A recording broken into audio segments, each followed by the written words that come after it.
Much for tuning in to episode 153 of the Verbally Effective Podcast. I'm your host, your double E, Ina Esco, and thank you guys so much for tuning in today. Don't forget to check out the merch on the website on all social media platforms at Ina Esco. That's ENAESCO. But I am ecstatic today because we have a true legend on the podcast today. He is an American soul artist, R&B musician, bass player, longtime member of the Bar-Kays. I have James Alexander with me. How are you, James? Hey. Hey, how you doing this morning? Good morning. Good morning. Good morning. Hey, it's kind of early for me. It's either early for me or late for me. I was just telling my friend Renisha, I said, look, in order for me to do this thing this early, I'm gonna have to stay up all night. So if I sound a little groggy, it's because I've been up all night, okay? I got you, but you sound good this morning and you're looking good, James. You're looking good. Thank you for joining me today because, you are indeed a true music legend here. I've heard so many stories about the Bar-Kays, about Stax, and I am just elated that you are joining me today to share your journey. So we're going to get started from the beginning. What part of Memphis are you from, James? Oh, South Memphis. You know it. College and McClemore. College and McClemore. Let me just tell you a little bit about that. Please do. For all people that know anything about South Memphis, about McClemore Avenue, about College and McClemore and all of that, Stax is on McClemore. In fact, the address for Stax Records is 926 East McClemore, right? Yeah. Okay. Would you believe that I was born at 925 East McClemore? Really? Wow. Yeah. Right there. Yeah. Well, my friends, they just try to make a joke out of it. They say I was born in a veterinarian, but it was actually it was a clinic right across the street from Stax called McClemore Clinic. Wow. And I was born in that clinic. And I had no idea that I would end up at Stax just across the street, directly across the street.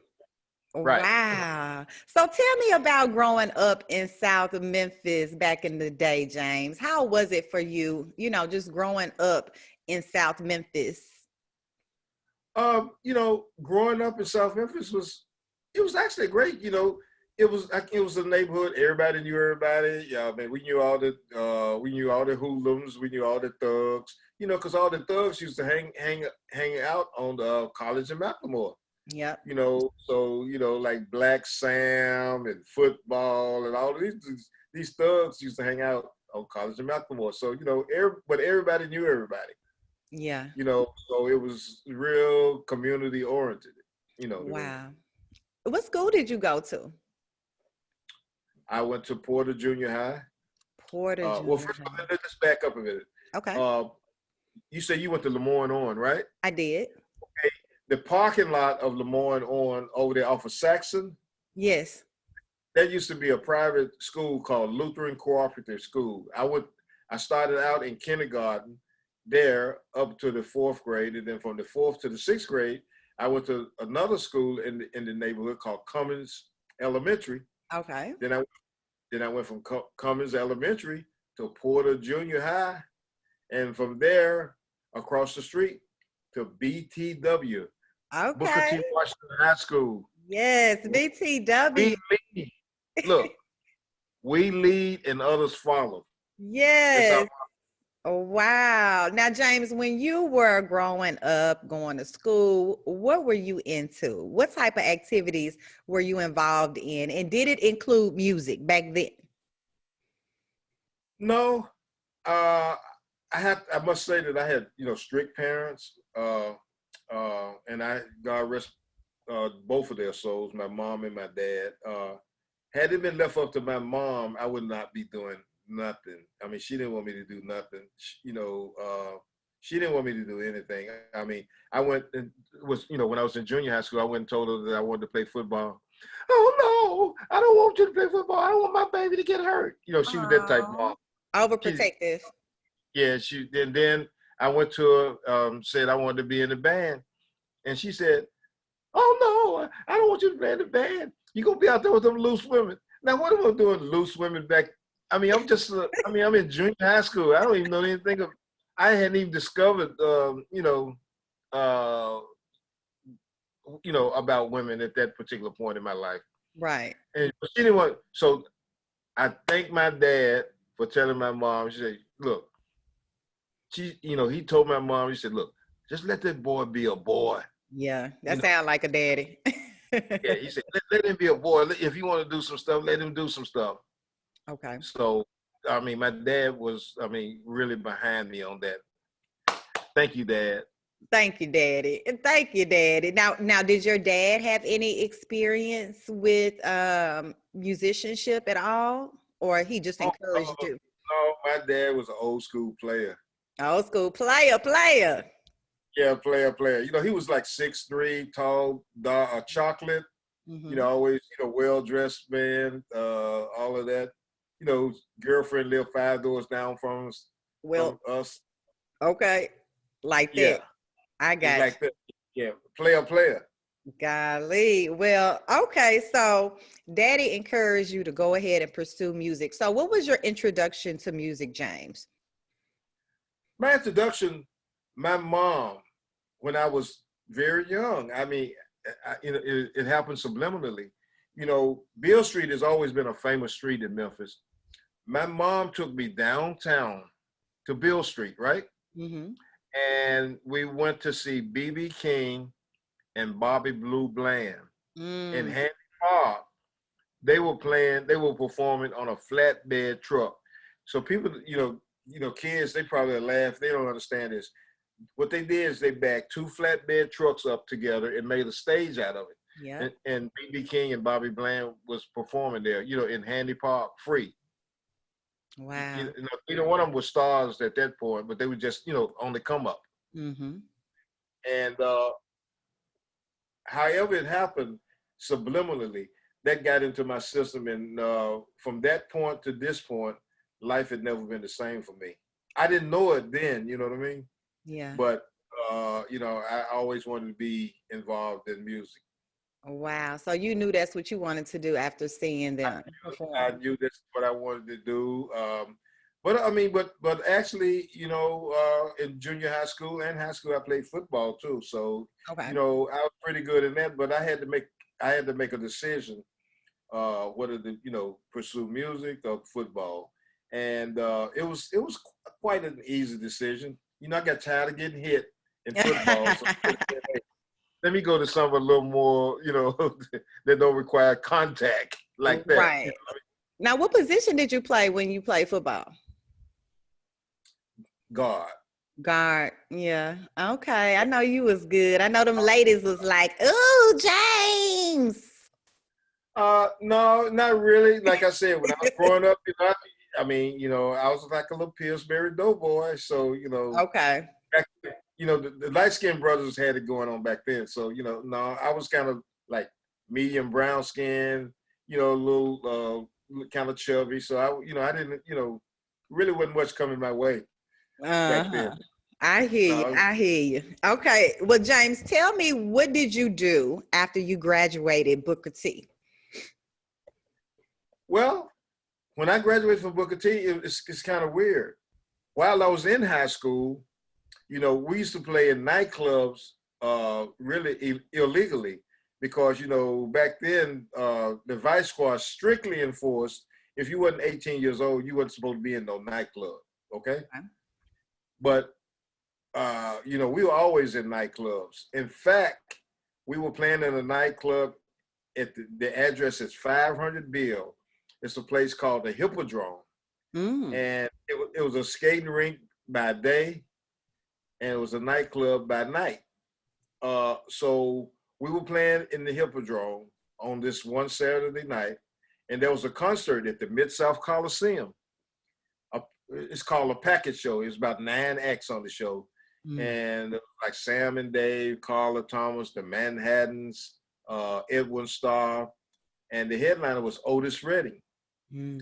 So entertainers, you know, when they come to town and do shows, entertainers like to go, you know, they like to go to an after party, they like to go to the Yeah. club and hang out after the show. So someone told Otis about this little band playing at this club called the Hippodrome, and they brought Otis down there. Mm-hmm. So Otis saw the band, and Otis asked the club owner, say, you know, you think I could sit in with the band? And the club owner said, yeah, why don't you go and sit in with them? So what happened is Otis came up there and sit in with us, and he was amazed because we knew his songs.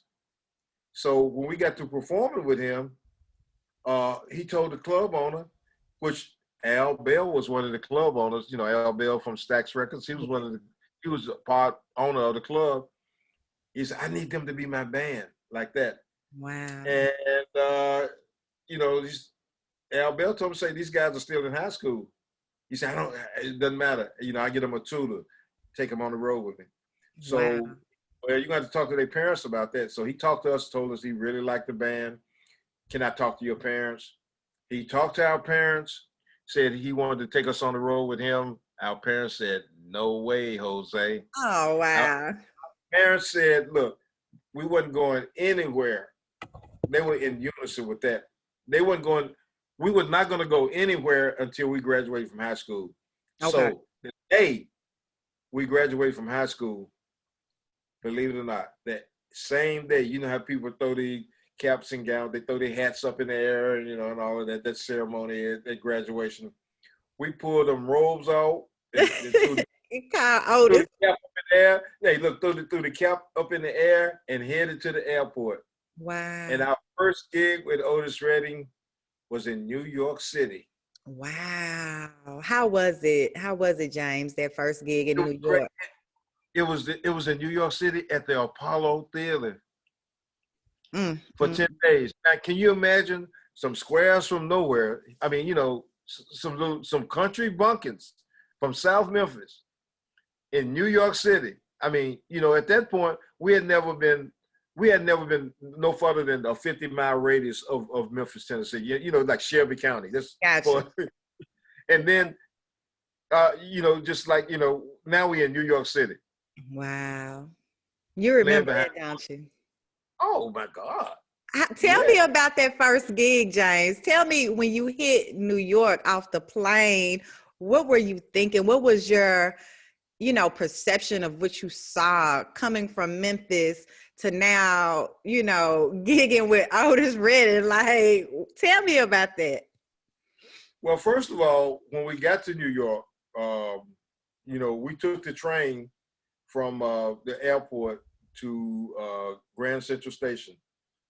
So when we were in the station, this guy, you know, we had our bags and stuff with us. So this guy came up to us and he said, y'all look like a band.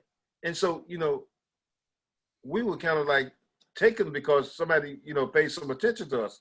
He said, y'all look like a band. Yeah. He said, who are y'all? We said, the Barcades. And he acted like he knew about the Barcades, but he didn't. So when we looked up, dude had stole all our bags. No, that was your introduction to New York. That was out of New York. Yeah, he stole all our bags. This was before we got to the hotel or anything. So we got clipped right off the bat. Right in the dough. Right. Yeah. So that was the opening scene for us in New York City. Wow, amazing. So after that first gig at the Apollo in New York, how did your life change, James, at that point? Well, first of all, when we played, you know, the first show that we did in New York. Well, first of all, let me tell you this. Mm-hmm. Okay, we were playing the Apollo Theater for 10 days, okay? 4 shows a day, and 5 shows in a matinee on Wednesday. So what happened is, but the weird part about that, we only had one uniform, okay? Okay. So when we got off stage, we take the uniform off and hang it up, put it on a hanger so it could, you know, the sweat could, you know, dry off. But then, you got sweat stains in there. We had to put that uniform back on for the next show. And in the Apollo Theater, you didn't have to leave after the show. In fact, parents would drop their kids off because they show movies between shows. Okay. So the Apollo Theater doubles as a daycare because parents would drop their kids off in the morning while they go to work, and they leave the kids there all day. Wow. And so kids see all the shows. So I can remember on a show, I was asking people out in the audience, I said, "How y'all doing?" And they looking at me like, Apollo, it's cold. They didn't say nothing. I said, "How y'all doing?" And they still wouldn't say nothing. And then a dude hollered out and said, "We're going to be doing great when you change clothes," because he had been there for 2 other shows and he saw the same uniform on. We had the same uniform on. We didn't have nothing to change into. We just had that one uniform. Wow. So we had to just take that uniform off and hang it up, and so some of the sweat could dry out. Mm-hmm. Put it back on for the next show. Wow, dude, bust you out, didn't it? Without question, he bust me out. Right. New Yorkers are much different from, down south folks. They very blunt. They gonna tell you how it is out there. Wow. Interesting. Now, back then, James, did your bandmates deal with segregation on different levels back then? Like, was it different from, African-American acts versus the white acts? Tell me about that. Oh, no question. There was a club here in Memphis at the corner of, Bellevue and Kerr. There was a club called the Manhattan Club. It was a predominantly white club. The owner of the club put a guardrail around the stage. So the band was on stage. So the band couldn't go forward out into, the audience where the people were because it was just only white people out there. The owner of the club cut a door behind the stage so that when we got through performing, we had to go through this door, and this door led to the parking lot. So, we couldn't even stay in the club, when we wasn't playing. So we were only used for our music and our music only. They didn't want us to mingle with the crowd or nothing like that. Mm. And, but what happened one night, some little girls, I shouldn't say girls, some little ladies, they slipped a note up to, one of the guys in the group. And they said, "Hey, we want to party with y'all." And we said, "Hey, party with us." And they gave us this number, and they said, after the show, we're going to be parked outside, and y'all just get in. You don't have to even act like you with us, nothing like this, but just follow our car. So, all of us, we just had one car. So all us piled in that one car, and we followed them. They lived in like North Memphis on North Bellevue. Mm-hmm. I don't know if you know what it is. Yeah. That was predominantly white back in that time. So we followed them to their apartment. They said, you could park, just don't even act like you with us. Just sneak in the back. Okay. So we went. It was 3 girls. I guess they were in college or whatever. We kind of like partied with them all night. Interesting. I'm sure it was quite a few partying going on back in the day, right? Oh yeah, we were party animals, no question. Just like we were kind of like Jewel or two. We did all the things that that people do. The only thing different then than now, the biggest thing that would happen, there would be a fist fight. Nobody's shooting nobody or nothing like that. Hey, man, you stepped on my shoes, and then pow, shot. So it was just mostly fist fights. But we were smoking weed back then and all of that. So doing stuff that we weren't supposed to be doing. But it's just all a part of growing up, I guess. Yeah, it is. It is quite naturally. And I didn't know that you started so young, right out of high school. It was like, your introduction to manhood was really with your band, like discovering life, and you've been all over the world, right? all over the world. The last year of Otis Redding's life, I was probably with him every day. In fact, when he wrote "Sitting on the Dock of the Bay," we were staying in San Francisco, and in a hotel in downtown San Francisco, and he was staying out in Sausalito. If you know anything about San Francisco, Sausalito, you have to go across the Golden Gate Bridge, and you hear about San Francisco, like Alcatraz and all of that. Well, there's an island over there called Sausalito, and from that island you can look back over and see the skyline of San Francisco. So he rented a houseboat, and so he stayed out there in the houseboat, and he always had his guitar with him. So he called me in the hotel in downtown San Francisco. He said, "Can you get out to Sausalito?" I said, "How am I gonna get out there?" He said, "Oh man, just jump in a cab and come on." Well, back in that, now this was 1967. So to go from downtown San Francisco to Sausalito, it cost, back then, it was $55 in a cab. Oh, wow. So I said, "I ain't got no 50." He said, "Just jump in the cab. When y'all get here, I come out and pay the cab." So I went out there and I spent it. So he was strumming. I spent all that time with him. He was strumming on the guitar, and he had this song. He said, "Man, I got this song about the Bay." He said, "I left my home in Georgia," and he was just strumming on the guitar.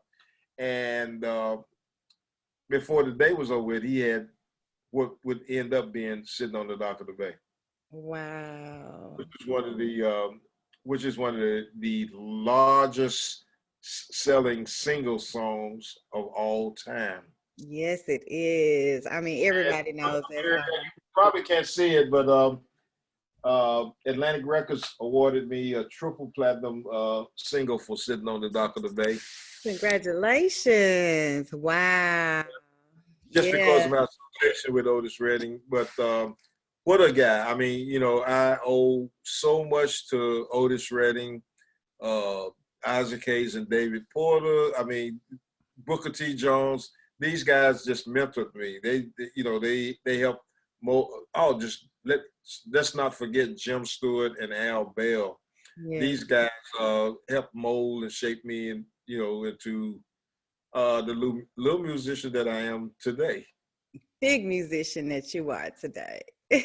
Wow. And I'm glad you brought up Otis Redding because, we've all heard that tragic story about, them getting on the plane, and you so happen to not be on that flight. I mean, I'm sure this is something that has stuck with you forever. Can you walk me through that day of what happened? Well, yeah. Well, by Otis having his own plane, the day before we played Cleveland, Ohio, it was on a Friday, we played Vanderbilt University. We played Vanderbilt University for a fraternity up there, which the president of the fraternity happened to be a guy that's from Memphis right now. You may not have heard his name, but he is the developer of Beale Street. His name is John Elkington. Elkington. John Elkington was the president of the fraternity that had us at Vanderbilt University on a Friday night. So we finished our show that Friday night in Nashville, and there was a show Friday night in Cleveland, Ohio, which we would play there Saturday night. There was a show in Cleveland, Ohio. Friday night was the Temptations and the OJs. So we said, "Hey, we know we play Cleveland Saturday night, but let's hop on a plane and go into Cleveland tonight, and we can catch the last show with the OJs and the Temptations." So we said, "Fine." So we jumped on the plane and we flew on to Cleveland, and we caught the OJs and Temptations last show. And the Temptations, if you know anything about the Temptations, what was so debonair about the Temptations, all five of those guys were over 6 feet tall. Yeah. So they looked, on stage, they just looked like, women just like, just fawned over them, yeah. And the OJs were from Cleveland, Ohio. I'm telling you that. I mean, the Temptations were the hottest, you know, because they had out like My Girl and all this stuff like that. Yeah. The OJs had one hit at that time called a song called "I'll Be Sweeter Today." I'll be sweeter tomorrow than I was yesterday. They turned the place out. Wow. That's the first time that I ever saw the Temptations get their butt kicked. What happened? They got their butt kicked. The OJs, they got, Oh, they got. they I got. mean, they, okay.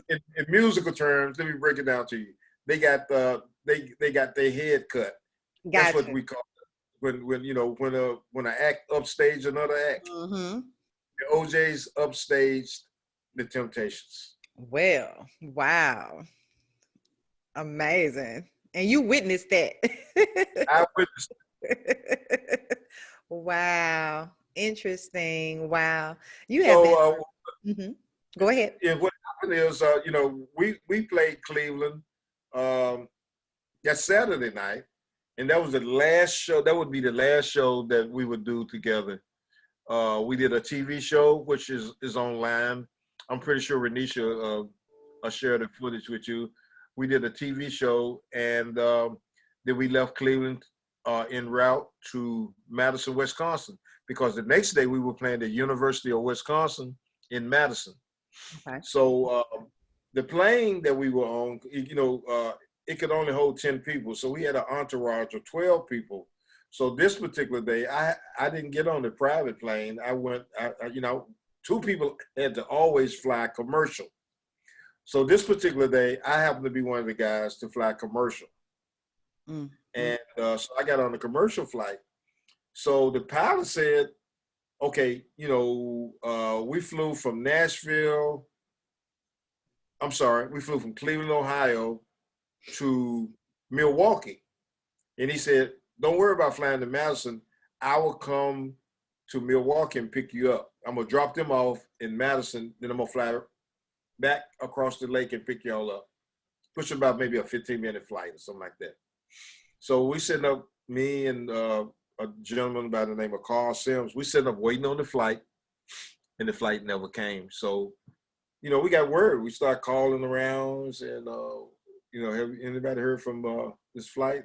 Nobody had heard anything. So about 3 hours later, we got word from control tower said the plane had went down, but that's all they knew. They didn't know nothing else. They said the plane had gone down.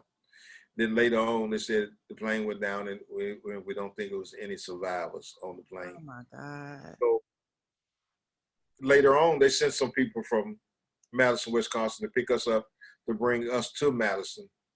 And because they did discover that the plane had gone down, and they discover, you know, debris from the plane. And then later they started discovering bodies.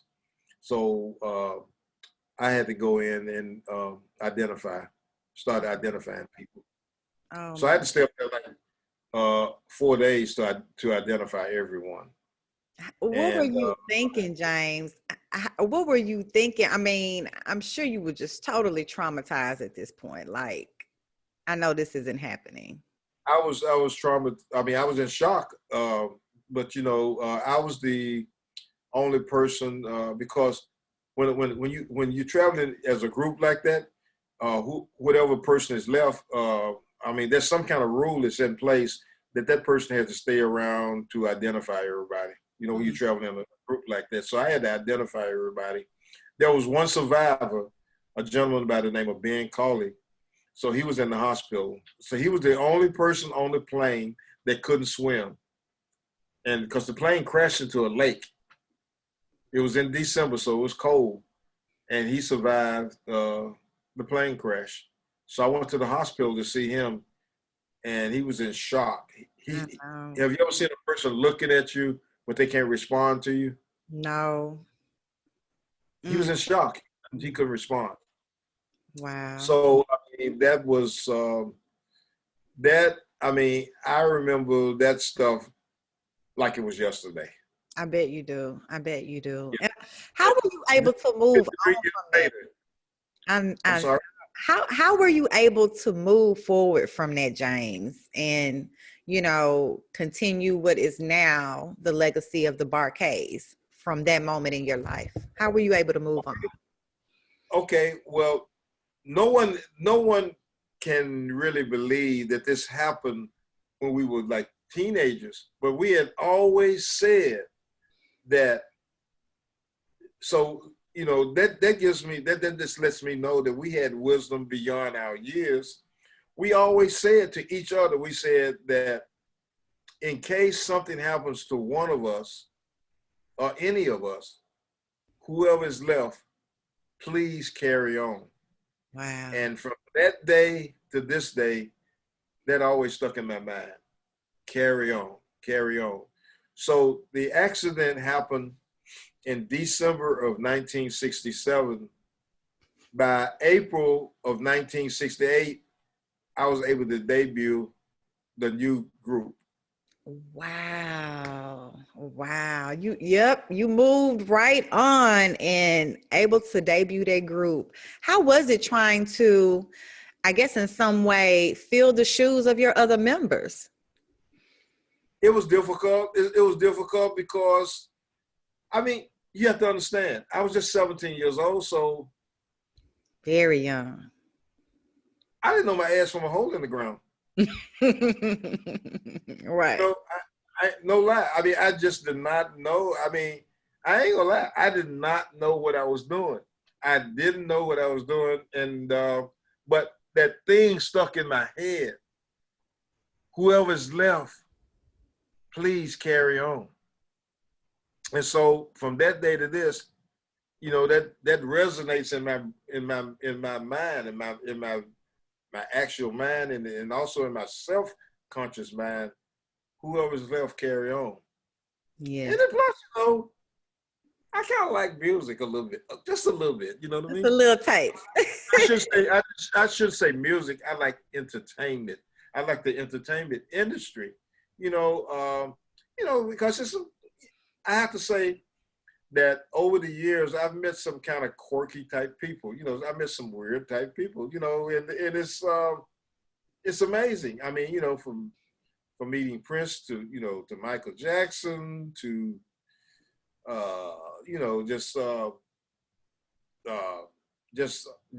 some real quirky type people. George Clinton. Oh, I bet he real quirky. Was a dear friend of mine.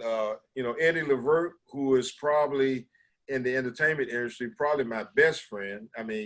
We talk maybe 2 or 3 times a week. Still today, after 50 years, we still talk. Yes. So he is a very dear friend of mine, and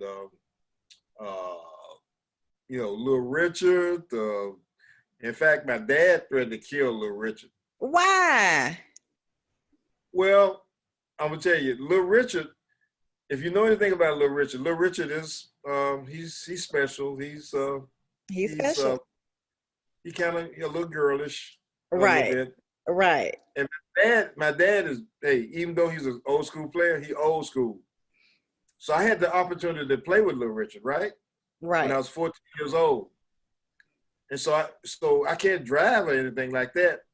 So I had to beg my dad to drive me to Nashville to play with Little Richard. I said, Dad, look, I got this opportunity to play with Little Richard. Because Jimi Hendrix was playing with Little Richard, right?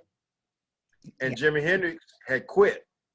And so they needed a guitar player and a bass player. And Jimi Hendrix had quit and moved to England, because a lot of people don't really know Jimi Hendrix broke in England. And then, and then he came back to the United States. Mm-hmm. But anyway, Little Richard needed some guys to play with him. So he knew about this little young bass player named James Alexander in Memphis. So he said, can you get him up here? So I asked my dad, I said, Dad, can you take me to Nashville to play with Little Richard? And my dad said, no, I ain't taking you up there to play with that sissy. That dude a sissy. Your daddy told you. Not gay, not special, but a sissy. Right. So I finally kept begging my dad, kept begging and begging. So my dad, true story, my dad had a 44 Magnum. Have you seen a 44 Magnum before? Yes. Yes. You know, that wider gun with that long barrel on it. Yeah.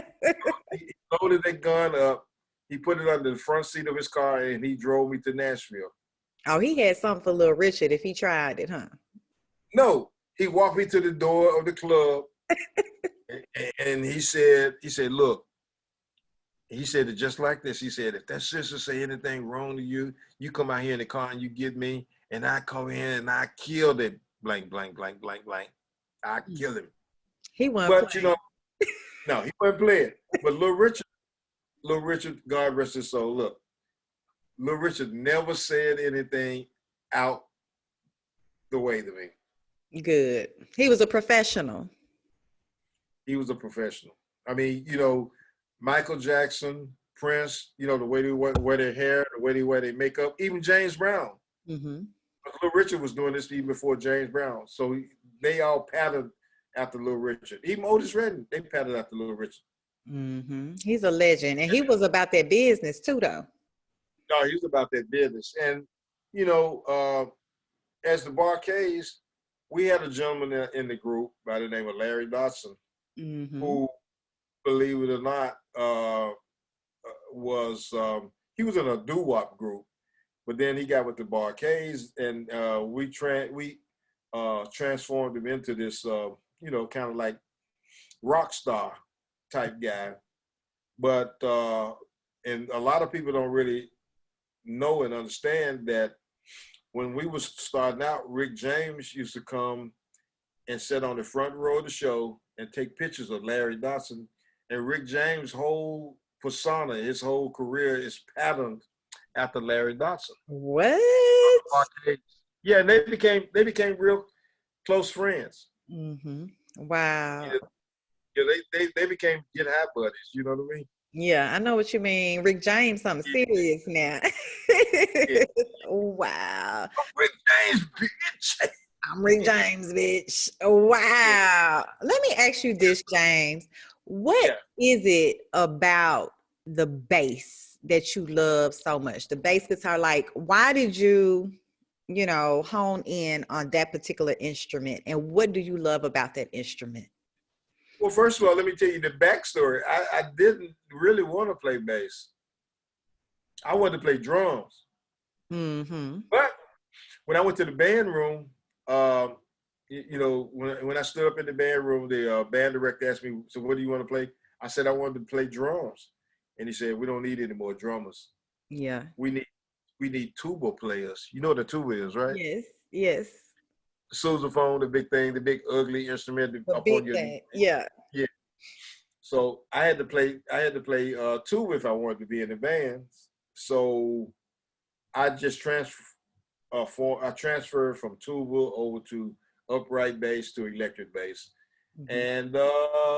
And it probably was a blessing in disguise because but to start out with, I couldn't play nothing. You had to learn. I had to learn. I was horrible. I mean, I was not good at all. Wow. So yeah. So that, but you know, in fact, when the way that I came into the Barkays to begin with, they had this guy that played bass, you know, electric bass, but he didn't own a bass. So I used to ride my bike over to the rehearsal so he could use my bass. Wow. So they could rehearse. Mm-hmm. So this one particular Saturday, I rode my bike over to the rehearsal and he didn't show up. So they said, look, we're ready to start this rehearsal. I said, who's going to play bass? And they said, you. And I said, you know what? There's one problem. And they said, what is that? I can't play. So they said, we'll teach you something. We'll teach you a little something to play. Mm-hmm. And so the next Saturday, a bass player came back and, I had the bass. I was giving it to him. And they asked me, said, well, what are you doing? I said, I'm giving him the bass so y'all can start rehearsing. They say, he's no longer the bass player. Well, who is the bass player now? They said, you. You, nut. Nut. Done playing up. Yeah, look, but you know how to play that bass today, baby. You know what you're doing. You didn't got good over the years, huh? Yeah, I know a little bit. I Yes, know a little. I yes. know. So much longevity, and so much has changed over the years in the music industry. And I know you've seen all of these different, changes arise over the years. And you are the father of a famous producer as well, Jazze Pha, in the hip hop world. So, you know, I'm sure, you have made such an impact on your son's life in the music game as well. So tell me about your relationship with your son. My relationship, he's, I have 3 boys, Okay. and he is the middle son. He always used to ask me a whole lot of questions. See, one of the things I used to do with my boys is I always told them when they were in school, if they did well in school during the school year, I let them go on tour with the Barcades in the summer, because we was on the tour bus, and they get a chance to ride on the tour bus and hang out with the K's all during the summer. So he just he just shadowed me. He just followed me around, asked me questions, stuff like that, and that's how he got into the business. And he knew everybody just like I did. I mean, I know when Eddie Levert used to come to town back in those days, he would come to town, he would bring Gerald Levert with him. Mm-hmm. So, I've had like Gerald Levert, Sean Levert, R. Kelly, all these people in my backyard playing, like, little kids playing. Yeah. And then they grew up, for them to grow up and to be, what they are, this just amazes me still. Yes, it does. And then, coming on up, like 3-6 Mafia, all of these guys, I started all those guys out. 8 Ball and MJG, LFM. I worked on Manny Fresh's, a lot of people don't know, Manny Fresh's first record was a song called Where They At by DJ Jimmy. Yeah. Where they at, y'all? Where they at, y'all? Yeah. I remember Do that. it, baby. Stick it, baby. Do it, baby. Stick it. Stick it, baby. Do Like it. a sauce. Hey, yes. Yeah. So, see, sometimes I get confused because I don't know whether I'm a bass player posing as a promotion man, promotion man posing as a bass player. I don't know. I get mixture. Maybe a mixture of the two. I get tangled up. I get confused. I don't know what I am. It's certain days I wake up. I don't know what I'm, a bass player or a promotion man. So, well, we'll just say you're both. Wow. And you know what? One of the things about it is Stax has changed so much over the years. What is your involvement and relationship with Stax as it stands today, James? Well, today I just, I tell the people at Stax, Pat Mitchell-Worley, who is kind of like the director over there now, and the infamous Miss Deanie Weenie Parker, who is my big sister. She hates it when I say that because she's a little older than me, but she hates it when I say she's my big sister. But I just try to make myself available to go over and talk to the kids and try to mentor the kids. When Kurt Quaylen was there, we've done various programs over there and brought in people from from other places. Like, have you heard of Marcus Miller before? Yes. The bass player Marcus Miller. Kurt Quaylen, while he was there, he had a bass seminar. And he brought in Marcus Miller, and he brought in me, Marcus Miller, and Jackie Clark. Wow. And we had over 40 bass players to come to this particular seminar. They bought their basses, and the local music stores here donated some like little practice amps. Mm-hmm. And so they could ask, we had a Q&A, and they could ask questions. They asked questions like, they asked Marcus Miller, they said, because Marcus Miller, for those who don't know, he's played with everybody from Miles Davis. He produced all the Luther Vandross stuff and all of that. So they asked him and said, well, how did you play such and such on this particular song? And he take his bass out and show them how to do it and show them how to play it. and he asked them, kids, the audience asked them to say like, well, growing up, who's some of the people that you listen to? He said, you know what? One of the people that influenced me greatly is in the room. Wow. And he pointed at me. And I said, oh my God. I know you felt good though. I know that felt good. Yeah, it made me feel like good. I had an S in my chest for a moment. Yeah.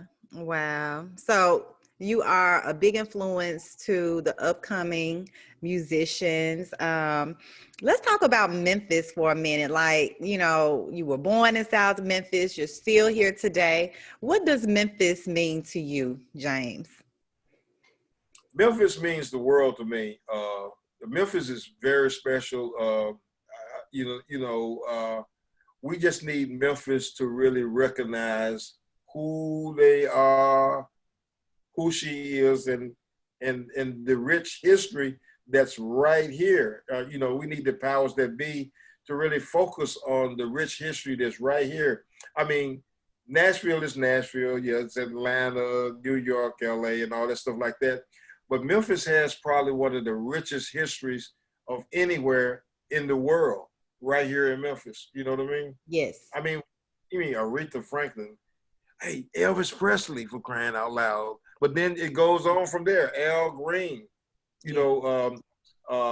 Reverend Herbert Brewster, who is probably one of the greatest gospel songwriters of all time, right here in Memphis. Isaac Hayes, an Academy Award winner. Yes, sir. Yes, sir. Jim Stewart, Al Bay. I mean, the list goes on and on. So why do you think? For crying out loud. No, I was just playing. Look, I already know, but why do you think that Memphis, is not? I know that now, like over recent years, we've been getting a lot of accolades and recognition, and it seemed like it just happened abruptly, right? That Right. Memphis is being recognized more now. But what do you think was the disconnect? Like, why people don't already know how bad Memphis is? Like, where was the disconnect? The disconnect is just, I can't really put my finger on it. It's just like, it's almost like you're good. You know this is a good thing, but it seems like the city just don't want to accept that it's popular. This is a popular city. It is. I mean, it's a rich in heritage, rich in history. I mean, it's a city like probably most cities. It has good and bad history. I grew up in an era where segregation was big. Yes, so sir. That's part of it as well. But the music prevailed through it all. In fact, the music was a thing to link a lot of Black and white people together. Yes. Because if you recall, at Stax Records, one of the first big groups out of Memphis, Booker T and the MGs, it was 2 Black guys and 2 white guys. Yeah. The original Barcades had a white guy in it. And we, believe it or not, we didn't even, we weren't even thinking about race or anything like that. We all came together for a common goal, trying to really make something happen. Really, unbeknownst to us, just trying to get out of the ghetto. You know what I mean? Yes, yes. And you started so early too, and you still in the game making moves, Mr. Alexander. Wow. Wow. It is such a pleasure talking with you today, James. And just hearing these stories that you shared today on the Verbally Effective podcast. I really appreciate you for, just, giving your voice today and letting people know about your journey. So what's going on with you these days, Mr. Alexander? Like, what are you into now? Who are some of the musicians and singers that you like to listen to today? Well, I deal with Mr. Charlie Wilson quite a bit.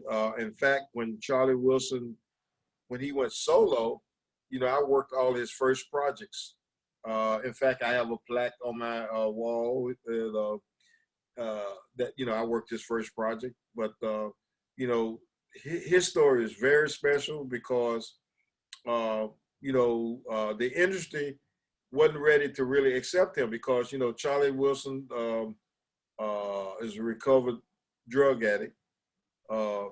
People didn't want to fool with him because they said, you know, I mean, this came out of their mouth. They say, hey, I don't want to work with that drug addict.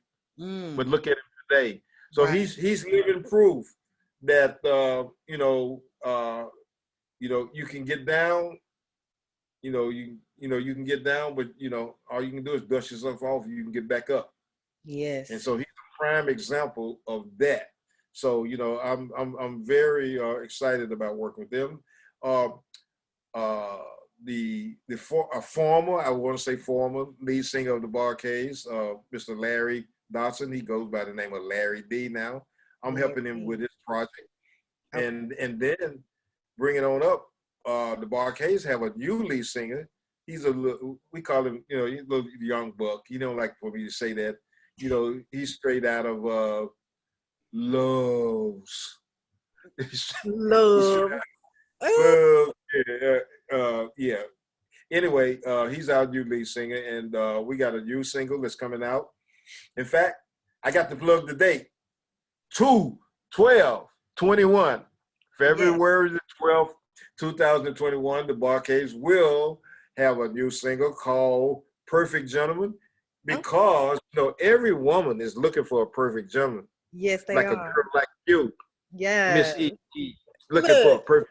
You probably already got you a perfect gentleman, but if you ain't looking, if you don't have you, I'm sure you're looking for a perfect gentleman, whatever that might be.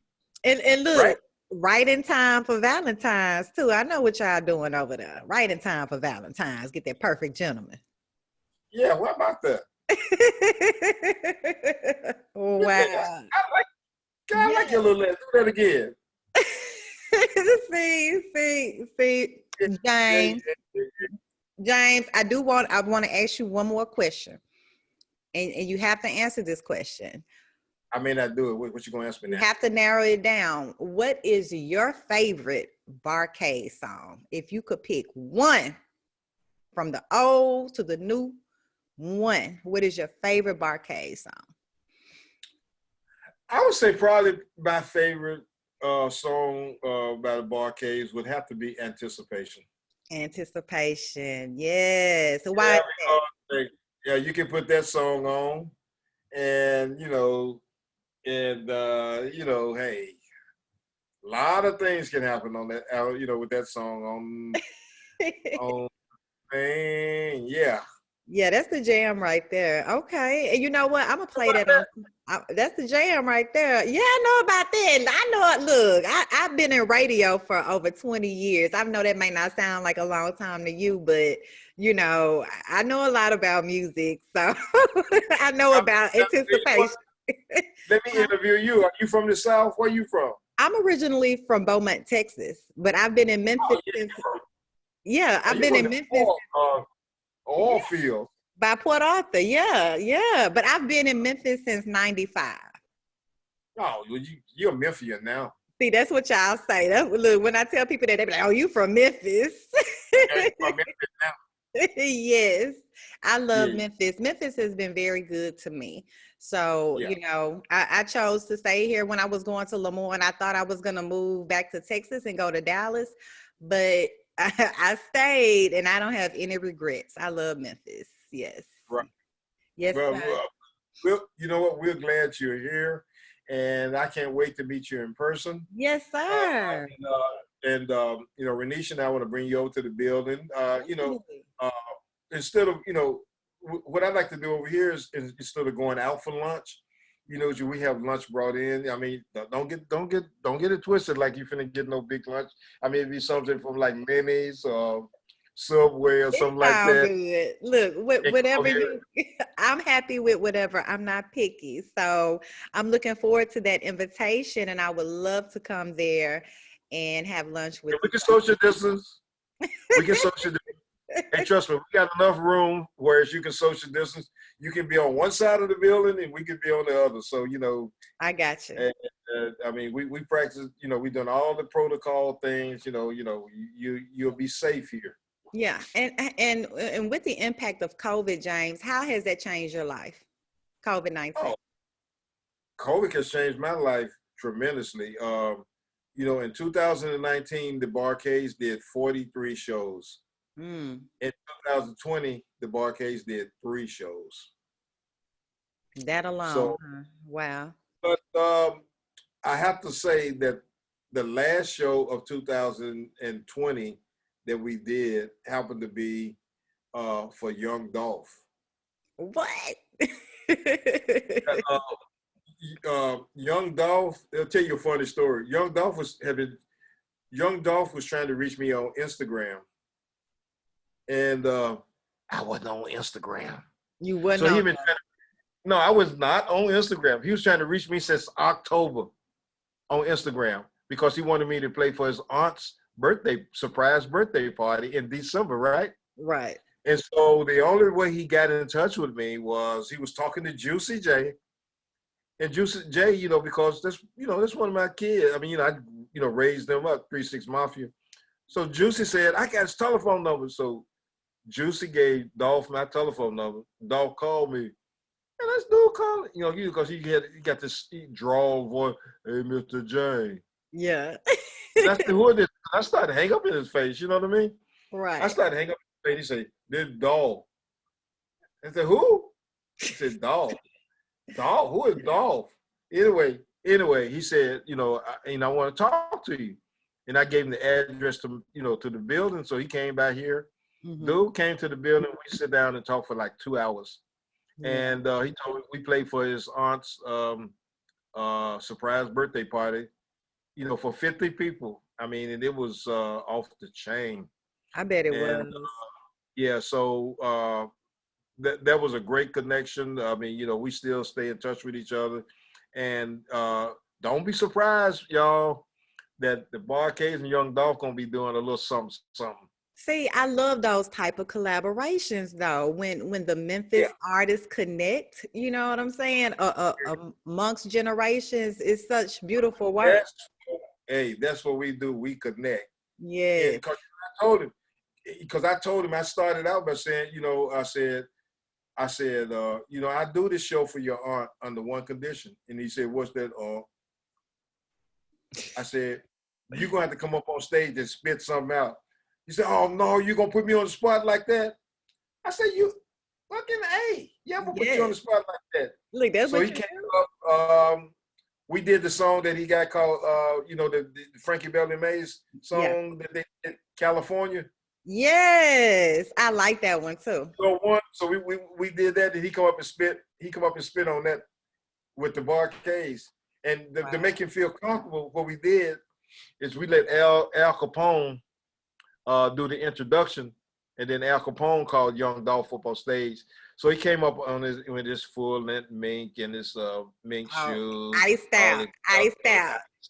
Oh yeah, it's iced out because the theme for his aunt's birthday party was a players ball. So they were always dressed up like players and stuff like that. It was only 50 people. Yeah. But it was elaborate. It was great.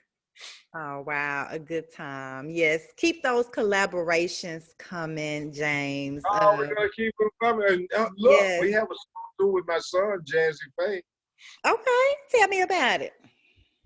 It's called Choosy Lover. It's not, and I hope, if he's a little feeling some kind of way, he'll get over it, because the first single is done by by one of his partners in crime, a guy by the name of Gassner. We call him Gas Money because everybody needs a little gas money. The song Perfect Gentleman is written by Gas Money. Yes. So that's going to be the first singles, but I'm sure that Jazzy will get the second single. Jazzy, Gas, and this up and coming writer by the name of Phalon, they wrote the second single called Choosy Lover. Choosy Lover. Wow. Yeah. And so when you come out here, I play all of that stuff for you. Yes. And you know what? Yeah. You drink? Yes, I drink a little something, Oh something. yeah, we got a full, look. We got a full bar. I bet So y'all you do. And you get know your drink what, on. James, I want you to come and be a guest on my radio show over there at WYXR at Crosstown. I have a show called Musically Effective. It's a play on words with the podcast, and it's every Sunday from 5 to 7. So my You show is do it catered. there. Yes, I want you to come and be a guest with me live on the radio. So we'll I connect come and to work be a that out. guest to be live at the radio, but you got to come to the building first. I will. Y'all Come to let me the know when. Look, I'm working radio. from home. Y'all let me know when y'all want me to come. You need to come today. Today. You can get in your car and drive right on over here right now, so He we can go said to today. Chick-fil-A. Oh, look, he said today at Chick-fil-A. Wow. James, thank you so much for being my guest today. How can everybody get in touch with you and follow you on social media? Because I know you got the Instagram now. Yeah, I got on Instagram now, but Renisha's gonna have to tell me about all that because I'm a little slow on that kind of stuff like that. But because I'm still I still got a flip phone, okay? No, you don't. I know you got an iPhone over there. Let Nah, I me got a see. flip phone. Let me see that Uh, phone. I can't. You got to. I can't see it. Okay, I'm gonna get it. I'm gonna get it from Renisha. She can holler it out. You can hear her voice. Holler it Okay. out. James Alexander _ Barcase on IG. Yes, got it. Okay. And I'm gonna also put that in the caption of the podcast so everyone can follow you, James, and keep up with what you got going on. But thank you so much for being my guest today. I have thoroughly enjoyed you, James. I enjoyed you too, because you got that southern drawl. So you make me feel so much at home. Thank So I you didn't so get much. nervous. I mean, because most of the time when I do interviews, I be and duh and all that stuff like that. But you made me feel good. Now I'm Thank finna go you. to bed. I'm going to sleep. Okay. Thank you. I appreciate that, James. And I can't wait for everyone to hear this podcast. Is going to post on Monday, and I'll send you and Renisha all of the information. And I'm looking forward to my invite, my official invite over there. Okay. Okay, you got it, babe. All right. Thank you so much, James. You have a good day. Thank you, Renisha. I appreciate you all. Have a good one, okay? And get you some rest because you've been up Thank all you. night. You're All right, welcome. bye-bye. Bye-bye, James. Thank you so much. Okay.